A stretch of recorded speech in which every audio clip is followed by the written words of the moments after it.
Hi, I'm Steve Younis. Welcome to the Speeding Bulletin, your Superman highlights video bringing you up to speed on everything that took place in the world of Superman from October 2nd to October 8th, 2019. Our top news stories this week included: tickets are now on sale for Superman in Concert, Supergirl Season 5 premieres on the CW, and Brandon Routh shares a photo of himself as Clark Kent. Let's check out these news stories and more, but before we push on, be sure to subscribe to our YouTube channel and click on the bell to receive notifications whenever we post a new video.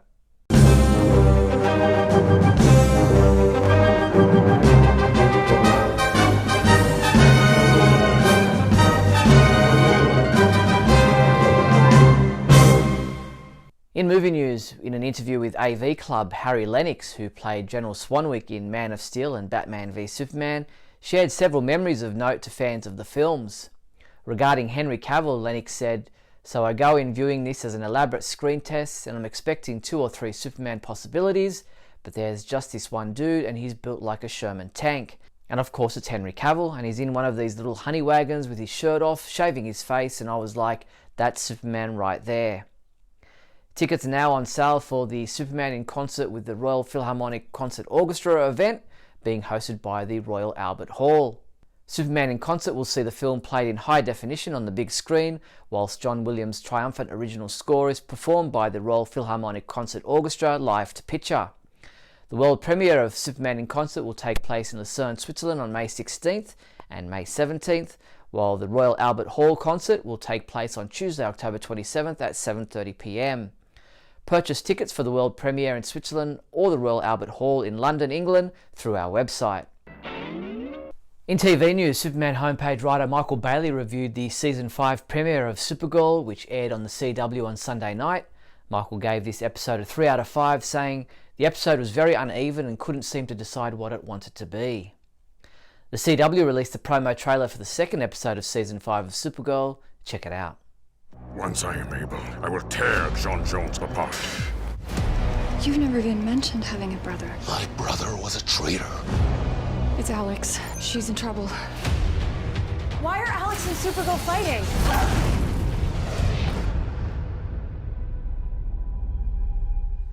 Titled Stranger Beside Me, this episode is scheduled to air on the CW on Sunday, October 13th at 9 p.m. The CW also released a description for the third episode of Season 5 of Supergirl, titled Blurred Lines. In this episode, Kara attempts to mend her relationship with Lena. John Jones takes a deep dive into his memories while Kelly tries to help an old friend. This episode is scheduled to air on the CW in the US on Sunday, October 20th. Insider Today posted an extensive story about the time and difficulty it took to create the new Supergirl suit for the 5th season. According to the article, after asking for years to ditch the character's signature red skirt and tights for a more sophisticated and modern outfit, Benoist collaborated on a redesign. 4 designs approximately were tested before the version that made it to the screen, and the process itself took the better part of 4 months from concept art to approval. You can read the article via our website. DC Universe released the description for the 6th episode of Season 2 of Titans, revealing that Martha Kent and Lionel Luthor are set to appear. Titled Connor, in this episode Connor Kent escapes from the Cadmus labs and emerges into the world for the first time as a free agent. With Crypto in tow, Connor's search for the truth about his past leads him to Lionel Luthor, Lex Luthor's father, and Cadmus geneticist Eve Watson. Eve informs Connor of his true heritage and sends him on a path of self-discovery, examining his own identity and inherent impulses. In a moment of question, Connor chooses to act heroically and finds himself face to face with the Titans. This episode is now available on the DC Universe digital streaming service. Brandon Routh shared yet another photo of himself from the upcoming Crisis on Infinite Earths TV crossover event, but this time as Clark Kent. Sporting a brown business suit similar to the one he wore in Superman Returns, Brandon captioned his Instagram photo with, "Look who I found during a recent visit to the Daily Planet." Erica Durance posted a new photo via her Twitter account in which she's posing as Lois Lane with another Lois Lane in Elizabeth Bitsy Tulloch. The two will no doubt share some screen time in the upcoming Crisis on Infinite Earths crossover. Erica wrote, "Would love to be in a show with this fierce woman."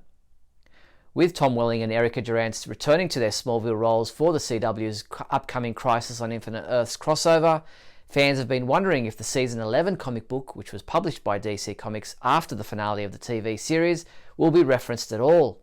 Well, executive producer Mark Guggenheim responded to a question on Twitter indicating that while the season 11 comic book stories won't be directly referenced, they do consider those stories canon. He said, with one small off-camera repurchase of a certain farm. During a panel at New York Comic Con this past weekend, DC Universe announced Bizarro TV, a new anthology series created in partnership with Blue Ribbon Content and featuring exclusive mixed media content that will feature characters from the more obscure corners of the DC Universe. Bizarro TV is described as a showcase of experimental styles and creative voices and visions. There'll be a mix of live action and animation, deep cuts from the DC portfolio of characters such as Space Cabbie, Ambush Bug, Slam Bradley, and the Creeper. This mixed media series is coming to the DC Universe digital streaming service in 2020. In comic book news, with DC's number 5 hitting shelves this week, DC Comics sent us a first look into the final issue of this miniseries on shelves October 30th. Be warned, there are spoilers in the preview pages. DC's brutal blockbuster reaches its chilling conclusion. Humanity is on the brink of extinction, and only a few remaining members of the Justice League stand between life and annihilation. As the remnants of humanity make their last gamble for survival, will there even be a planet left to call home when it's all said and done? You can check out all the preview pages at our website. At New York Comic Con this past weekend, DC co-publisher Dan Didio announced that the DC Universe was going to be given an expansive and a definitive timeline going forward. In heavily redacted graphics, Didio outlined the basics of the new continuity featuring 4 generations, reaching all the way back to World War I and extending to the present day. The first generation features Wonder Woman's debut, the second generation starts with the emergence of Superman, and the third, according to Didio, covers Crisis on Infinite Earths. We'll bring you more details as they come to light. Comic books we reviewed this past week included Lois Lane number 4, which was reviewed by Mario Benici, who gave it a 3 out of 5, saying, "What really saves this issue is Rucker's dialogue."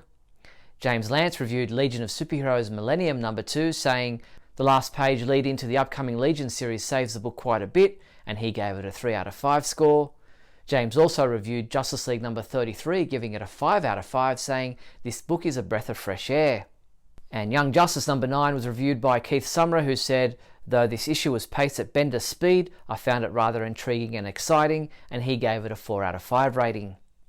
Superman comic books available this week from October 9th include DC Villains Giant number 1, Event Leviathan number 5, which is available in a variant cover, Supergirl number 35 is also available in a variant cover, Superman number 16 also comes in a variant cover, Wonder Twins number 8, Crisis on Infinite Earths Companion Volume 3 Deluxe Hardcover, DC Superhero Girls at Metropolis High Trade Paperback, and Heroes in Crisis, The Price and Other Stories hardcover. When you hit the stage, you definitely want to be rocking with a Superman guitar strap.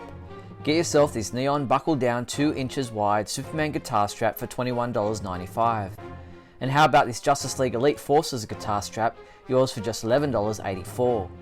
These and other Superman, Supergirl and Justice League guitar straps are available through the Superman homepage online shopping page at supermanhomepage.com/shop.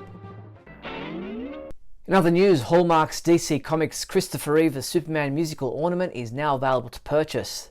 The dynamic design features Christopher Reeve as Superman preparing to launch into flight as seen in Superman the movie and plays a clip of the triumphant John Williams Superman theme. You can purchase yours through our website today. DC Collectibles unveiled new additions to its DC Essentials action figure line, inspired by Tom Taylor's Deceased comic book story. The zombie-like creations include Superman, Batman, the Joker, and Harley Quinn. In the Deceased comic book saga, a mysterious techno-virus has been released on Earth, infecting 600 million people and turning them instantly into violent, monstrous engines of destruction. DC Entertainment has posted a new episode of the DC Superhero Girls online animated shorts. Titled Booked, Kara Danvers is desperate to get to a concert, but first has to serve out detention by reshelving books in the library. You can watch the full episode at our website. That's all the news there was for the week October 2nd to October 8th. If you found this video interesting or entertaining in any way, then please leave a thumbs up and a comment below. And don't forget to share this video with your family and friends. Also, if you'd like to support the Superman homepage, then please visit us at patreon.com/Superman homepage. I'm Steve Younis. I'll see you next week.